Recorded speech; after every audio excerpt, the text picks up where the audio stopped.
ഈ തണുപ്പത്ത് കോസ്കോ വരെ ഒന്ന് പോയാലോ? ഇതിപ്പോൾ വൈകിട്ടാണ് കേട്ടോ പോയത്. ഇത് കഴിഞ്ഞ ആഴ്ച എടുത്ത വീഡിയോ ആണ്. ഈ ആഴ്ചയാണെങ്കിൽ നല്ല തണുപ്പാണ് കേട്ടോ. വൈകിട്ടൊന്നും പുറത്തിറങ്ങുന്ന കാര്യം ആലോചിക്കാനേ എനിക്കിഷ്ടമല്ല. കാരണം വെച്ചെന്നറിയോ, ഭയങ്കര കാറ്റാണ് കേട്ടോ. മുഖത്തൊക്കെ ഇങ്ങനെ കാറ്റൊക്കെ അടിച്ചു കഴിഞ്ഞാൽ പിന്നെ ഭയങ്കര തണുപ്പായിരിക്കും. ഇതിപ്പോൾ കഴിഞ്ഞ ആഴ്ച ആയതുകൊണ്ട് വലിയ കുഴപ്പമില്ലാത്തൊരു ക്ലൈമറ്റ് ആയിരുന്നു. അതുകൊണ്ട് ഞങ്ങൾ വൈകിട്ടൊന്ന് ഇറങ്ങി കേട്ടോ കോസ്കോയിൽ. ഞാൻ മിക്കവാറും കോസ്കോയിൽ പോകുന്നത് എന്തിനാണെന്നറിയോ? വായി നോക്കാൻ. കാരണം എനിക്ക് ഈ സാധനങ്ങളൊക്കെ കാണാൻ ഭയങ്കര ഇഷ്ടമാണ് കേട്ടോ. അപ്പോൾ ഈ കോസ്കോ ആയതുകൊണ്ട് തന്നെ പല സ്ഥലത്തെ സാധനങ്ങൾ ഇവിടെ വരാറുണ്ട് കേട്ടോ. അപ്പം നമുക്കാണെങ്കിൽ ഇന്ത്യൻ സാധനങ്ങൾ അല്ലെങ്കിൽ ഇവിടത്തത് ഒരു പ്രത്യേക ഒരു രസമാണ് കോസ്കോയിൽ ചുമ്മാ കിടന്നിങ്ങനെ കറങ്ങാൻ തന്നെയാണ് കേട്ടോ. അപ്പം മിക്കവാറും ഞങ്ങൾ കോസ്കോയിൽ പോകുന്നതെന്ന് വെച്ചാൽ ഫ്രൂട്ട്സ് സാലഡ്സ് ഒക്കെ മേടിക്കാനാണ്. പക്ഷേ എനിക്ക് എന്താ പറയുക, വേറെയൊക്കെ ഒരുപാടൊന്നും ഞങ്ങളങ്ങനെ മേടിച്ച് കൂട്ടാറില്ല. കാരണം എന്താ പറയുക, കോസ്കോയിൽ ഒരു ഇതെന്ന് പറയുന്നത് ഒരുപാട് സാധനമായിരിക്കും, ബൾക്കായിട്ടായിരിക്കും കിട്ടുന്നത് കേട്ടോ. അപ്പം നമുക്ക് അത്രയും ആവശ്യമില്ല. പിന്നെ മാത്രമല്ല, എൻ്റെ ഒരു നേച്ചർ അനുസരിച്ച് എന്താണെന്ന് അറിയാമോ, ഞാനിപ്പോൾ ഇന്നൊരു സാധനം വാങ്ങിച്ചു കഴിഞ്ഞാൽ എനിക്കിങ്ങനെ എന്താ പറയുക, അത് തന്നെ ഇങ്ങനെ കുറേ നാൾ ഉപയോഗിക്കാൻ ഭയങ്കര ബുദ്ധിമുട്ടുണ്ട്. അപ്പോൾ അതുകൊണ്ട് ഞങ്ങൾ എന്ത് ചെയ്യുന്നു വെച്ചാൽ ചെറിയ ചെറിയ അളവിലായിരിക്കും സാധനങ്ങൾ മേടിക്കുന്നത്. അപ്പോൾ ഈ കോസ്കോയിൽ പോയി കഴിഞ്ഞാൽ ബൾക്കായിട്ട് മേടിക്കേണ്ടി വരും. പിന്നെ മാത്രമല്ല, നമുക്ക് അത്രയും ആവശ്യമില്ല. അപ്പോൾ അതുകൊണ്ട് ഞങ്ങൾ കോസ്കോയിൽ നിന്ന് എപ്പോഴും മേടിക്കുന്നത് ഫ്രൂട്ട്സും വെജിറ്റബിൾസ് പിന്നെ സാലഡ്സാണ് കേട്ടോ. അപ്പോൾ നമ്മൾ ഈ ഫ്രൂട്ട് ഞങ്ങൾക്ക് ഭയങ്കര ഇഷ്ടമാണ്. ഇതൊരു മെലനാണ് കേട്ടോ. അപ്പം ഈ കോസ്കോയിലെ ഒരു ഫ്രൂട്ടിന് എനിക്ക് പേഴ്സണലി തോന്നിയ ഒരു കാര്യം എന്താണെന്നറിയാമോ, ഇതിന് ഇച്ചിരി മധുരം കൂടുതലായിരിക്കും കേട്ടോ. ബാക്കിയുള്ള സ്ഥലത്തേക്കാളും കുറച്ച് ക്വാളിറ്റിയും മധുരമൊക്കെ കുറച്ച് കൂടുതലായിട്ട് എനിക്ക് തോന്നാറുണ്ട്. അപ്പോൾ അതുകൊണ്ട് തന്നെ കോസ്കോയിലെ ഫ്രൂട്ട്സ് ഞങ്ങൾക്ക് കഴിക്കാൻ ഭയങ്കര ഇഷ്ടമാണ് കേട്ടോ. അപ്പോൾ അതുകൊണ്ട് വീക്കിലി ഉള്ള ഫ്രൂട്ട്സ് ആയിരിക്കും മിക്കവാറും ഇവിടെ നിന്ന് മേടിക്കുന്നത്. പിന്നെ ഈ സ്നാക്ക് ഐറ്റംസ് ഒക്കെ അങ്ങനെ മേടിക്കാറില്ല. ചില സമയത്ത് എനിക്ക് ഘീ കേക്ക് അങ്ങനെയുള്ള ഫ്ലേവറൊക്കെ ആണെങ്കിൽ ഞാൻ മിക്കവാറും എടുക്കാറുണ്ട്. അല്ലാത്ത അങ്ങനെയൊന്നും എടുക്കാറില്ല കേട്ടോ. കാരണം ഇവിടെ കൂടുതലും എന്താ പറയുക, ആൾക്കാർ കൂടുതലും പ്രിഫർ ചെയ്യുന്ന ഇങ്ങനത്തെ കേക്ക് ഐറ്റംസാണ്. നമ്മുടെ നാട്ടിലെ പോലുള്ള കടിയൊന്നും ഇവിടെ ഇല്ലല്ലോ. പിന്നെ ഈ ഫ്രൂട്ട്സ് അല്ലാണ്ട് ഇവിടുത്തെ വെജിറ്റബിൾസ് അത്യാവശ്യം നല്ല ക്വാളിറ്റി ഉള്ള വെജിറ്റബിൾസ് ആണ്. സ്പിനച്ചൊക്കെ ആണെങ്കിൽ നല്ലതാണ്. പക്ഷെ നമ്മൾ കൂടുതലും എടുക്കുന്നത് മിക്കവാറും എന്താണ്ട് ഈ സാലഡ്, ഇത് മിക്കവാറും വീക്കിലി വന്നിട്ട് ഇവിടെ നിന്ന് എടുക്കാറുണ്ട് കേട്ടോ. അപ്പോൾ 2 പാക്കറ്റൊക്കെ ആയിട്ടായിരിക്കും മിക്കവാറും കിട്ടുന്നത്. അത്യാവശ്യം ക്വാണ്ടിറ്റി ഉള്ള ഒരു എന്താ പറയുക സാലഡാണ് കേട്ടോ. അപ്പോൾ അത് നമുക്ക് യൂസ് ചെയ്യാൻ പറ്റും. അത്യാവശ്യം നല്ല ടേസ്റ്റും ഉണ്ട്. പിന്നെ ഇവിടുത്തെ ഫ്രീസർ സെക്ഷനിൽ ഉണ്ട് അത്യാവശ്യം മീനൊക്കെ ഉണ്ട് കേട്ടോ. ഇതിപ്പോൾ സാൽമണാണ്. ഇവിടെ സാൽമൺ ഒത്തിരി കിട്ടും കേട്ടോ. കാരണം ഇവിടെയുള്ള ആൾക്കാർക്ക് ഈ മുള്ളുള്ള മീനൊന്നും എനിക്ക് തോന്നിയതാണ് അത്രയും അങ്ങോട്ട് താല്പര്യമില്ല. മുള്ളില്ലാത്ത മീൻ അവർക്ക് ഈസി ആയിട്ട് കഴിക്കാൻ പറ്റുന്ന മീനൊക്കെയാണ് ഇവർക്ക് എപ്പോഴും പ്രിഫർ ചെയ്യുന്നത്. അപ്പോൾ അതുകൊണ്ട് ഇവിടെ സാൽമൺ നല്ല ചിലവാണ്. പിന്നെ പ്രോൺസ് ഒക്കെ നല്ല ചിലവാണ്. പിന്നെ ഈ ലോബ്സ്റ്റർ ആണല്ലോ ഇവിടെ മെയിൻ സംഭവം. ലോബ്സ്റ്റർ ഇവർക്ക് ഭയങ്കര ഇഷ്ടമാണ്. ഇവിടെ മിക്കവാറും റെസ്റ്റോറൻറ്റ്സ് ഒക്കെ ലോബ്സ്റ്ററിൻ്റെ റെസ്റ്റോറൻറ്റ്സ് ഒക്കെ അത്യാവശ്യം ഹിറ്റുമാണ് കേട്ടോ. പക്ഷേ എനിക്ക് ലോബ്സ്റ്റർ ഇഷ്ടമല്ല കേട്ടോ. പിന്നെ നമ്മുടെ ഈ എന്താ പറയുക, വേറെ ചിക്കൻ, പോർക്ക്, ബീഫ് എല്ലാ ഐറ്റംസും ഇവിടെ കിട്ടുമേ. അപ്പോൾ ഇതെല്ലാം പലതും മാരിനേറ്റഡ് ഒക്കെ ആയിരിക്കും കേട്ടോ. പല ടേസ്റ്റിലുള്ള, അല്ലെങ്കിൽ ഞാൻ പറഞ്ഞില്ലേ, പല ടൈപ്പ് ആൾക്കാർ ഇവിടെ വരുന്നതുള്ളത് കൊണ്ട് പല വെറൈറ്റി ഓഫ് എന്താ പറയുക മാരിനേഷനൊക്കെ ഇവിടെ ഉണ്ടാവാറുണ്ട്. പിന്നെ ഇവിടെ ഏറ്റവും ഹിറ്റായിട്ടുള്ളതെന്ന് വെച്ചാൽ ഫുൾ ചിക്കൻ, ഗ്രിൽഡ് ചിക്കൻ കിട്ടും കേട്ടോ. അത് ഭയങ്കര ഡിമാൻഡാണ്. പിന്നെ നമ്മുടെ മെയിൻ ഏരിയ എന്ന് പറഞ്ഞാൽ ഞാൻ കാണിച്ചു തരാം.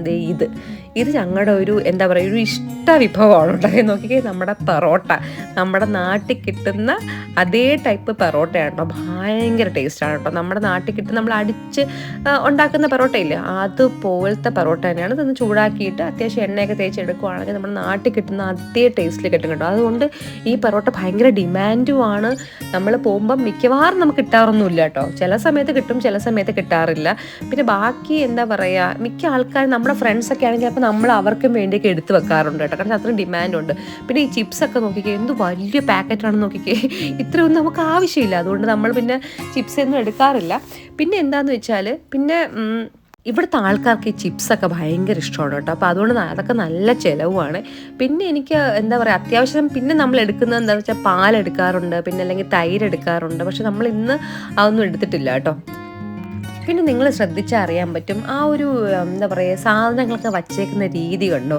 അങ്ങനെ പ്രത്യേകിച്ച് പ്രോപ്പറായിട്ട് എന്താ പറയുക അങ്ങനെയൊന്നുമല്ല. ഇത് ശരിക്കും പറഞ്ഞാൽ അത്രയും ബൾക്കായിട്ട് വരുന്നതുകൊണ്ട് തന്നെ അത്യാവശ്യം നല്ല ചിലവും ഉണ്ട്.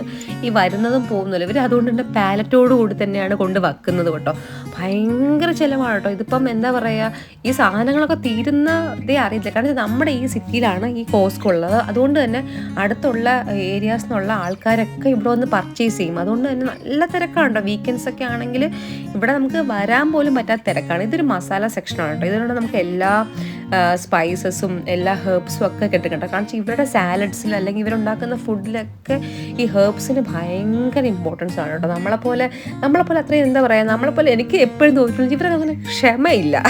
അതായത് മെനക്കട നമ്മളെപ്പോലെ കട്ട് ചെയ്ത് അത്രയും മസാല, ആ ഒരു ടേസ്റ്റ് അങ്ങനെ ഇവർക്കെല്ലാം സിമ്പിളാണ്. കുറച്ച് പാസ്ത, കുറച്ച് മസാല, ഇതൊക്കെയാണ് ഇവരുടെ ഒരു രീതി. അപ്പോൾ അതുകൊണ്ട് ഇവർ പക്ഷേ ഫുഡൊക്കെ അതോടെ കഴിയുകയും ചെയ്യും. കാരണം എൻ്റെ ഒരു കനഡിയൻ ഫ്രണ്ടൊക്കെ ഉണ്ട് കേട്ടോ, അവൾ പറയും അവൾക്ക് എന്താ പറയുക കുക്കിംഗ് ഇഷ്ടമേ അല്ല, ഇത്രയും കിടന്ന് കഷ്ടപ്പെടാൻ ഇഷ്ടമേ ഇല്ല. അപ്പം ഞാൻ ചോദിക്കും അവളുടെ അടുത്ത്, നീ അതിന് എന്തുവാണ് ഉണ്ടാക്കുന്നത്? നീ ആകപ്പാട് ഉണ്ടാക്കുന്ന പാസ്ത, അല്ലെങ്കിൽ നീ എന്തും ഉണ്ടാകും, അല്ലെങ്കിൽ സൂപ്പ്, ഇതൊക്കെയല്ലേ അവരുടെ ഫുഡ്. കുറച്ചുമ്പോൾ നമ്മൾ ചുമ്മാ കളിയാക്കാറൊക്കെ ഉണ്ട് കേട്ടോ. അപ്പോൾ അവൾ പറയും അത് ശരിയാ, എനിക്ക് നിങ്ങളുടെ പോലത്തെ ഫുഡൊന്നും ഇത്രയും കോംപ്ലിക്കേറ്റഡ് ഫുഡൊന്നും ഞങ്ങളെ കൊണ്ട് പറ്റത്തില്ല, നമുക്ക് അതിനുള്ള ക്ഷമയും ഇല്ല എന്ന് കേട്ടോ. പക്ഷേ ഞാൻ ആലോചിക്കാറുണ്ട് ഇവരുടെ ഒരു ലൈഫ് എക്സ്പെക്റ്റൻസി എന്ന് പറഞ്ഞാൽ നമ്മുടെ കാലം ഹൈ ആണ്. ഈവൻ ദോ ഇവർ ഈ ബർഗറും നമ്മുടെ നാട്ടിലൊക്കെയാണ് നമ്മൾ പറയുന്നത് മൈദ കഴിക്കാൻ പാടില്ല, പക്ഷേ ഇവർ കഴിക്കുന്ന മൈദയ്ക്കൊന്നും ഒരു കണക്കില്ല. കാരണം ഇവർ ഡെയിലി എന്താ പറയുക, ഒന്നുകിൽ ക്രോയ്സൻ്റ്, അല്ലെങ്കിൽ ബർഗർ, അല്ലെങ്കിൽ എന്തെങ്കിലും സാൻഡ്വിച്ച്, ഇതിലെല്ലാത്തിലും ഈ മൈദയൊക്കെ പോകുന്നുണ്ട്. എന്താണ് പിന്നെ ആ ഡിഫറൻസ് എന്ന് ഞാൻ പലപ്പോഴും ആലോചിക്കാറുണ്ട്. ഇവർ കഴിക്കുന്ന സാധനങ്ങളും നമ്മൾ കഴിക്കുന്ന സാധനങ്ങളും ഇവർ അത്യാവശ്യം എന്താ പറയുക, എനിക്ക് പിന്നെ മനസ്സിലായ ഒരു കാര്യം എന്താണെന്നറിയാമോ, ഇവർ കുറച്ചും കൂടെ റിലാക്സ്ഡ് ആണ് കേട്ടോ. നമ്മുടെ അത്ര ടെൻഷൻ ഇവർക്കില്ല. ഇവരെല്ലാവരും ഈസി ഗോയിങ് ആണ്. അത് തന്നെ എനിക്ക് തോന്നുന്നു ഒരു മെൻ്റൽ ഹെൽത്തിനെയൊക്കെ അഫക്റ്റ് ചെയ്യുമല്ലോ. ആ ഒരു മെൻ്റൽ ഹെൽത്ത് പിന്നെ നമ്മുടെ ഒരു ഫിസിക്കൽ ഹെൽത്തിൻ്റെ എന്താ പറയുക, അതാണല്ലോ ഔട്ട്കം ആയിട്ട് വരുന്നത്. എനിക്ക് എപ്പോഴും അങ്ങനെയാണ് തോന്നുന്നത്. പക്ഷെ അല്ലാണ്ട് ഇവർ കഴിക്കുന്ന നമ്മുടെ നാട്ടിൽ മൈദ കഴിക്കാൻ പാടില്ല എന്നൊക്കെ ഉണ്ടല്ലോ, പക്ഷേ ഇവർക്ക് അതൊന്നും ഒരു വിഷയമേ അല്ല കേട്ടോ. ഇവർ മൈദ കഴിക്കും. കാരണം ഇവർ പാസ്ത എന്താണ്, പാസ്ത മൈദയല്ലേ, അല്ലെങ്കിൽ എന്താ പറയുക റൈസ് പാസ്തയൊക്കെ എനിക്ക് തോന്നുന്നു വളരെ കുറവാണ്, അങ്ങനെയൊന്നും കഴിക്കുന്നൊന്നും എനിക്കറിയത്തില്ല. ഇവർ മിക്കവാറും കഴിക്കുന്ന ഈ മൈദ ഓൾ പർപ്പസ് ഫ്ലവറിൻ്റെ ഐറ്റംസ് ആണ് ഇവർ കൂടുതലും കഴിക്കുന്നത് കേട്ടോ. അപ്പോൾ ഇതൊക്കെ കഴിച്ചുകൊണ്ട് ഇവരെങ്ങനെയാണ് ഇത്ര ഹൈ ലൈഫ് എക്സ്പെക്റ്റൻസി എന്ന് എനിക്ക് ഒരിക്കലും മനസ്സിലാവാറില്ല. അപ്പോൾ ഞാൻ എപ്പോഴും ഇങ്ങനെ ആലോചിക്കാറുണ്ട് ഇവരുടെ കേസിൽ എങ്ങനെയാണ് ഈ ഹൈ എക്സ്പെക്റ്റൻസി ഓഫ് ഒരു ഏജ് കിട്ടുന്നതെന്ന്.